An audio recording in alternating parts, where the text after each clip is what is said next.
Welcome back, everybody. This is episode 8 of our weed-only playthrough of Schedule 1. Last episode, we kind of recovered from the mic issues I had occurring in the 6th episode, which, as you probably noticed if you've been watching, did not have any of my audio. The OBS update kind of knocked out my mic settings, and it took me a little bit to figure them out. Of course, I had already recorded that episode without realizing it. That was obviously my fault.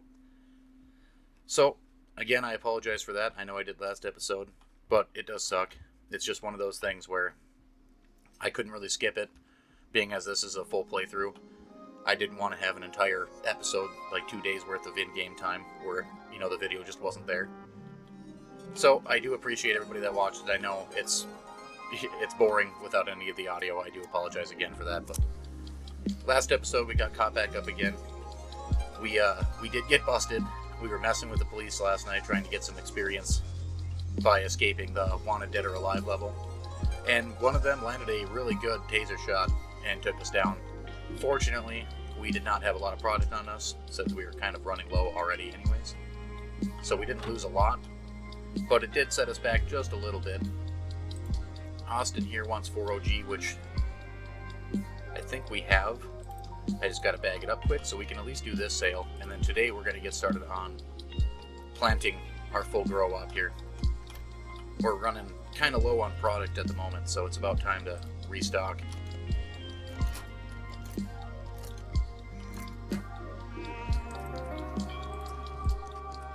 Oh, my bad. Forgot to take that out. This packaging station is so nice. Oh my god. Alright, so we got Austin. Oh shit, we got everybody looking for it. And we have exactly 8. So, let's do this. We'll put Austin for this morning and Joyce for this morning. And Meg we will meet this afternoon. We got 2 hours only. Let's quick do 5 OG. And we'll do 5 sour diesel. We're going to go make these sales real fast, though, because we are running low on time. Gold skateboard for the win. Joyce really likes this spot behind the gas station. Just 2? Thanks, Joyce. See you later. I'd hang out and chit-chat, but I really got to get going. Oh, that was Meg. Wow. Son of a bitch. We're going to be cutting this awful close here.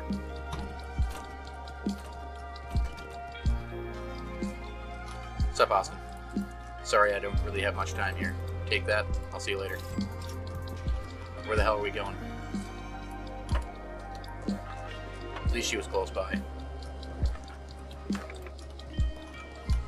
I barely made it to you, Joyce. That was close. And of course, Peter wants 4OG, because we just sold the last of it.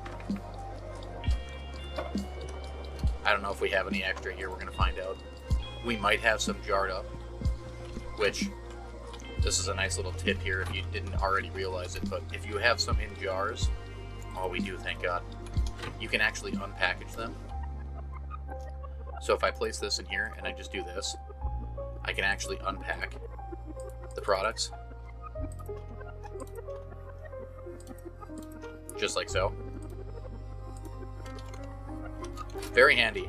It's also great for storage until you can get like the brick press.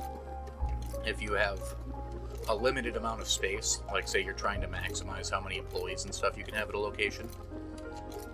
Here especially, the area is so tight. Oh, we're out of space. Hold on one sec. There we go. Anyways, as I was saying, the area is so tight that once you have the maximum amount of employees and all of the stations set down for them, some of the spots, this one in particular, are so jam-packed that you really do not have enough space to have an excessive amount of storage racks. So if you're trying to reserve the amount of space that you have available, you can always use jars to package more product, taking up less space than baggies, obviously. and then you can just unpackage them if need be.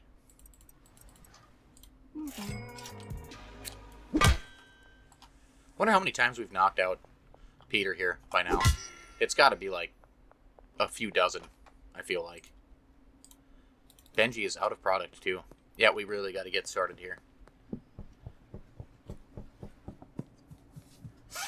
At least this worked out fairly well.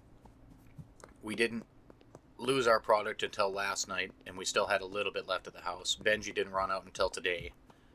We do have a little bit to restock him with as well, but I'm going to go ahead and get started on planting these seeds first so we can start loading up.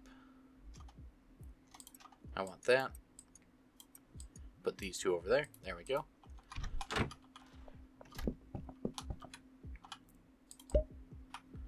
This will really help too, getting Benji fully loaded, and then we can start working on getting our second dealer loaded up. And then we'll be able to make some fairly decent passive money while they're out doing their thing. That'll be 16 customers that we don't have to deal with.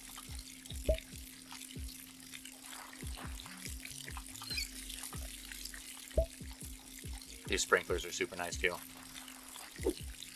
We sure have come a long ways from our days at the motel room, I'll tell you that.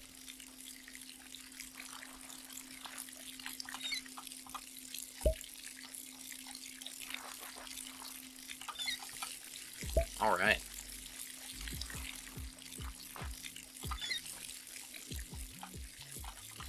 Pretty tight over there, I'm not gonna lie. It will also open up just a little bit when we get the employees, since they don't have to use these watering stations. They basically have like an infinite watering can on them, and they'll just take care of it all on their own. 6 OG. Yes, sir. I'll come and meet you right now, Geraldine. I gotta wait for those to grow anyways. We're definitely making good money, though. And Ludwig. We basically were broke twice in the last couple of days. And we're still sitting at like $1,150 right now, so it's coming in quick enough. We also bought the laundromat last episode. We haven't had any need to start laundering the money yet since we had to spend pretty much all we had, but we've filled our ATM deposit limit twice so far. So we've gotten to the point now to where we really do need to have that as an option. I will note, once you get them open, it's a pretty good idea to just start laundering like as soon as you can. Right now we still have 3,600 and like $16 that we can deposit, so we don't need it right this second, but as soon as that thing gets filled up, we'll immediately be hitting the laundromat and start laundering as much money as we can every day.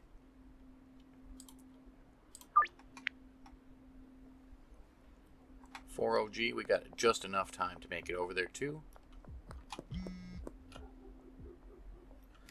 I love how we accepted it, immediately get the warning that the time limit's almost up. Sorry, the cops are on their way over here, and somehow they can see me from behind the dumpster, which makes no sense. What if I do it? No, I can't do it from that angle. Hurry up, Popo. You are taking way too long for this.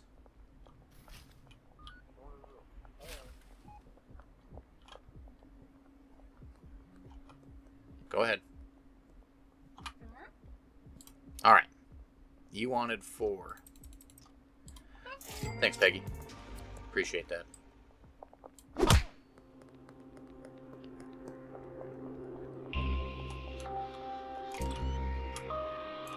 Oh, shit. I did not expect him to come flying around that corner quite as fast as he did. He almost arrested me there. My sprint stopped working. Oh, son of a bitch. God damn it, we're gonna get caught. There we go. This is not supposed to be that complicated. It's usually quite easy, but for some reason my jump both times did not work when it was supposed to. Be sneaking in a few of these each day if we can, just to get the extra experience, because we can really use the levels right now. I think we still need 2 more ranks before we get the warehouse open, and we're pretty much waiting on that right now. As soon as we get that open, we're going to start switching our grow tents over for suspension racks and just pumping up our numbers for production levels. Ultimately, with the lockers especially, it's going to be nicer because we'll have the extra space, but at the bungalow, we can have like 4 botanists going, and that is an awful lot of product being pumped out every day.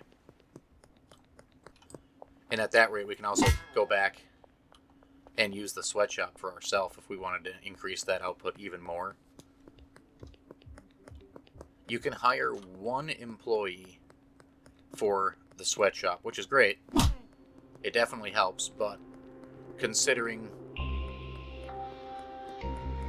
the extra payment for them and then having to like constantly go back to make sure they have money in their suitcase and all that other stuff, I find it's just easier to only focus on like the larger properties for employees. That way you don't have to run through every single place.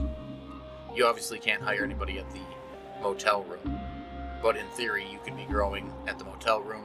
You could have 1 employee at the sweatshop. You can have all the employees at the bungalow, and then you also have the barn, and you also have the warehouse that you can be doing. So you can imagine that leads to having to run around a significant amount to deal with it. And the biggest thing with the employees right now is if you're trying to do mixes, you have to pretty much stop selling on your own and spend your entire days running back and forth from the gas station or ordering deliveries to restock your shelves for all the different chemical mixes. I do have a couple of videos on the channel if you're interested on like what a fully autonomous barn or like a warehouse layout would be. And they work fairly well. The only real downside to it is the stocking of shelves. I have it set up to where I have a whole like line of additional shelves to have backup products on, and then I have a handler set to move those products from the extra shelves to the primary shelf where the handlers that fill the mixing stations take from. And it does work, but again, after like a couple of days, it will run out of products, and then now I have to go back and stock like 5 shelves worth. I don't know, it's up and down. The extra money that comes through is great right away, but eventually you're going to get to a spot where you're maximizing how much cash the NPCs can spend anyways. And at that rate, you'll actually just be selling less product, which is also beneficial. I mean, you can use that to like negate how much you have to be producing every day. So if I sell just plain OG Kush, some people will be buying like 9-10 grams at a time, which is great right now. That's, a nice chunk of money, but that also means that I have to have 9 or 10 grams every sale for that, and that adds up real quick. Using the automated supply method and everything else, you can kind of use the mixes to narrow that down. Like if I'm selling a maximum cocaine, for instance, you can set it to $999, and customers will buy it for like $1,200, but they're only going to buy like 1. So you have to produce a significant amount less, but the production time is significantly higher. So it does kind of balance itself out.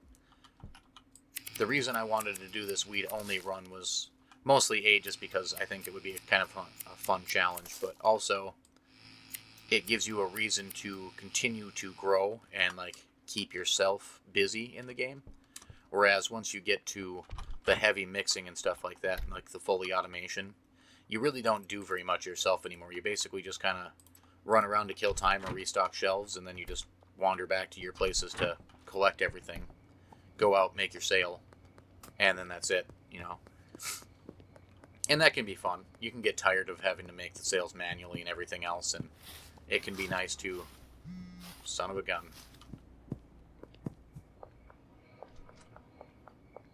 Gotta sneak around this cop here. It can be nice to use that time to just go do more fun stuff. You want to go gamble at the casino and things, you can spend all day there if you'd like to. Come back, meet up with your dealers to collect your cash, hit all your houses, collect all your products, and then that's pretty much it. But the game is already somewhat limited. It's in early access, so there's not a whole lot of content as is. I think you'll find that you'll be boring yourself pretty quickly doing that. I've put a couple 100 hours into this game by this point pretty easily, and the only reason I've been able to continue to enjoy it like I have been is by doing these challenge runs and just trying different things or messing around. We've done a couple of streams on Twitch where I've gone around and checked out some of the like extra stuff that's not part of the game quite yet, things that I think will be added in the future. One in particular is that island that we've seen a few times across from the pier where we always hide from the cops. That overhead bridge is destroyed, so it only goes to about where the pier is, and then it just stops.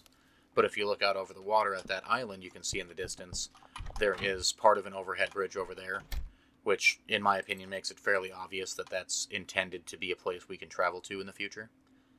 But being as we haven't gotten to that point yet, it's obviously not fixed.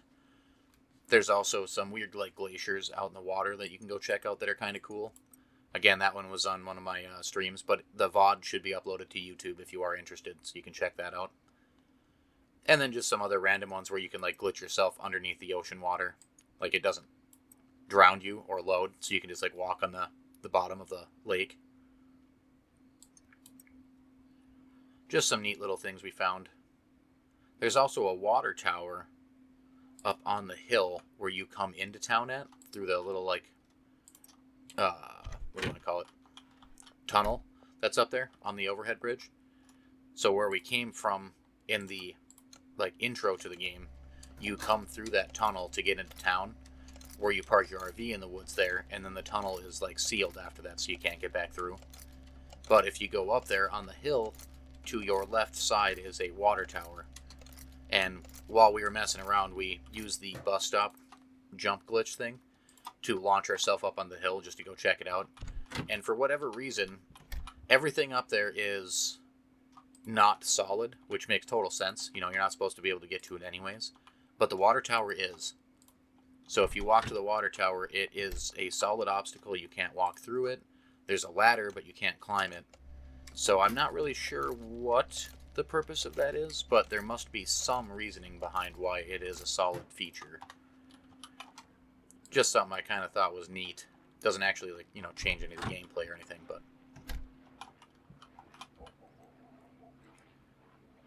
we need to do green crack now.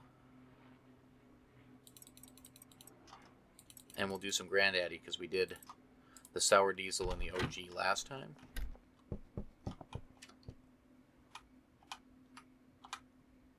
We haven't actually gotten any Granddaddy perp yet. This will be a brand new strain for us. First time. We also picked up that mixing station a couple episodes ago we haven't used yet. And we will likely, probably not quite this episode since we're going to be focused mostly on just refilling our inventory. But likely next episode, we'll actually start doing a mix. We're only going to do one for now. Like I was saying earlier with the prices, it just becomes overwhelming. And having to deal with the chemicals is really the biggest turnoff. If we start doing like a 6-mix thing, we might be able to sell a product for like 170 instead of $60. But that also means I have to constantly go to the gas station and buy all 6 of those chemicals over and over and over again. So we'll likely just do like a 2-mix or something like that, just to bump the price up a little bit and to get the extra effects. That's the most essential part, as when you start getting to new customer bases, they'll start being slightly more demanding. They'll want eventually a higher quality product, which we're not even messing with quite yet. And they'll also want specific effects.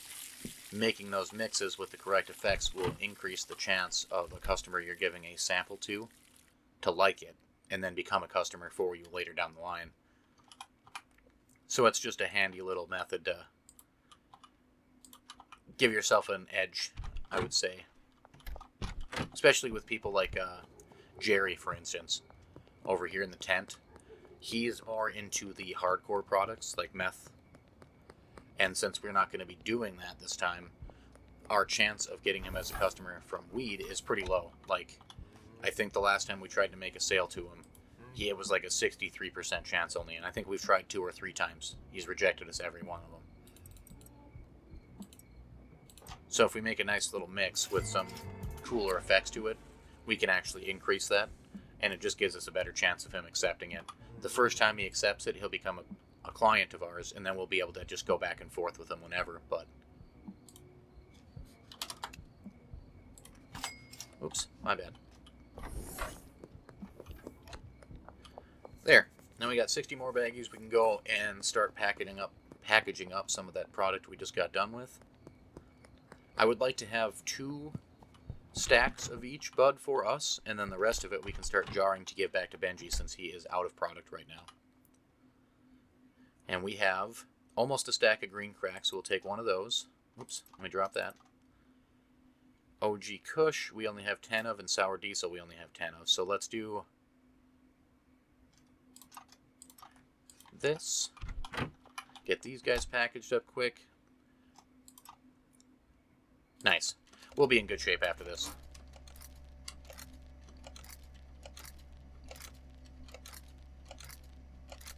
I should really time these one day just to see how big of a difference it makes between having the packaging station 1 and 2 here. I mean, you can be pretty fast with the first one, but it's still nowhere near what this is. I would be willing to bet this is like a minimum of 2 times faster. More than likely, it's like 3.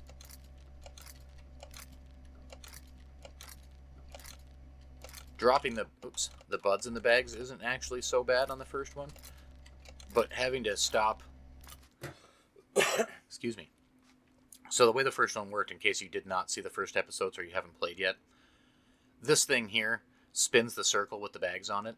All we have to do is push the space bar when the bag is underneath, and it'll just drop the 1 gram in there for us, and it self-seals it, throws it over here. On the first table, this wouldn't exist. It would just be the bag sitting here. We have to grab a bud from here, click and drag it into the bag, then click the bag, drag it over here into this pocket. And while that doesn't sound like a lot, in order to do that every time, it's click, drag, throw it over there. Back over, click, drag, throw it over there. It definitely takes a significant amount of time longer than this packaging station does. I've been nothing but like toting how good this thing is too. I know it's probably getting annoying, but it is just that nice. Oh, what am I doing? Should have dropped that in there first so I could grab this other bag. Not that one, that's only got 8. There we go.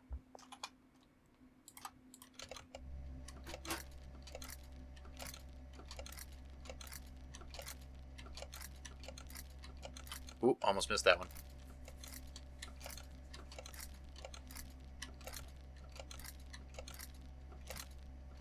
There it is. Now we have a nice little stockpile going on here. So let's see, we've got sour. Do we have another sour down here? Yep, alright. I like to try to keep these kind of organized. So we'll do like sour, OG to OG, green crack and green crack. That's perfectly organized now. We're definitely going to need another storage rack. There's just never enough. But what we can do in the meantime, we could take a run back over to the sweatshop since we're not really using that for anything anymore. We do still have a few storage racks laying over here. We'll steal one of these and bring it over to the bungalow. Ha!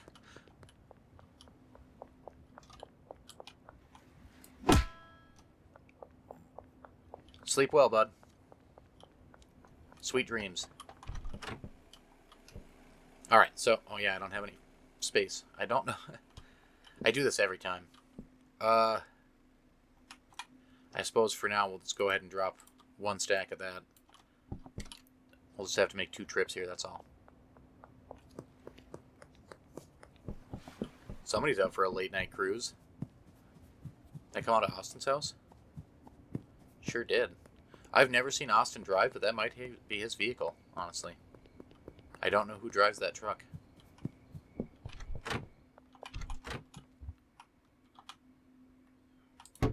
Alright, let's start putting our product here now. Gotta go back and pick up that other baggie we had to leave behind. We are wasting a lot of that water for those plants since it's like 4 a.m. right now. But that's okay. We'll just re-water them in the morning. Keep the grow going. Oh, son of a gun. They're going to see me. Oof, that was close.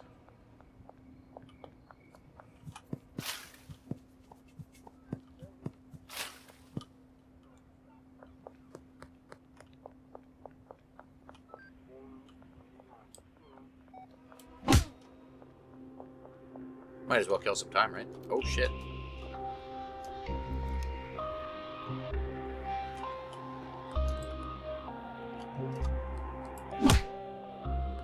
No way.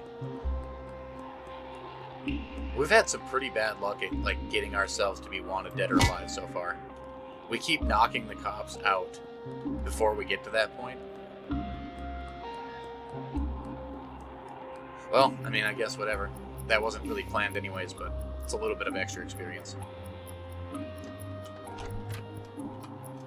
Might as well take this.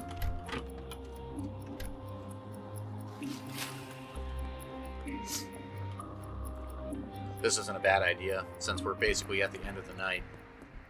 And this will probably be close to the end of the episode anyways. I've been trying to keep them at like 30-minute marks. You can let me know in the comments too if you'd rather see some longer episodes. I mean, I can do 2 at a time, like together, to make them an hour long or whatever else. I just feel like a lot of people don't necessarily have the time to watch hour-long episodes every single time. And I know it's been slightly inconsistent the last week, just because my work schedule's been weird again, but I've been trying to do 2 to 3 episodes uploaded every week. So at that rate, there would be, if they're all an hour, I'd probably only be able to do 2, but that would still be 2 hours then each week for episodes. So if you have any suggestions, or if you prefer the longer episodes or anything like that, I mean, feel free to throw them in the comments. I'm happy to do that if that's the case. This has been mostly just thought process on my end, thinking that it would be easier for people to be able to watch the shorter episodes, so we've been limiting it to 30 minutes. A few people, myself included, actually kind of prefers the longer ones, but like I said, it's not as easy for everybody, so we'll see what the overwhelming majority of you guys think, and then we can do that instead if it wants, or if you guys want it to change. Come on down here, bud. There you go. Pop on out. There you go. Very nice.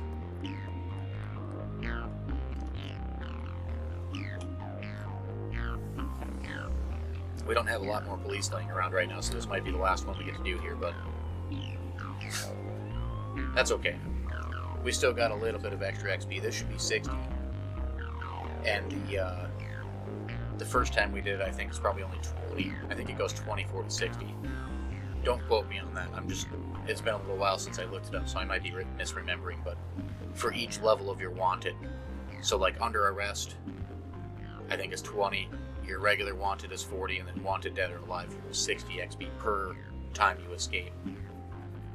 So it's not a ton. This is only going to be an extra 80 XP, but still, we've only been getting 200 to 300 a day where we're at right now, so 80 is still a good chunk extra. Definitely worth it.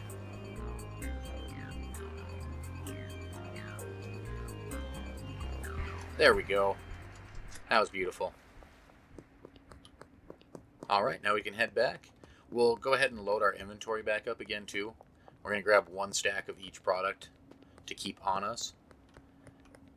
And then we'll, the next batch, we've got the Granddaddy Perp coming. So that'll be a new strain. We'll have to add that to the inventory. And then we'll just make sure we have 1 additional stack of backup for ourselves on our rack. And then we'll start filling up jars for Benji, and we'll work on getting the new dealer over here. Let's go ahead and just hit this water again, because I know they're all drained. And then we will hit the sack. Good enough.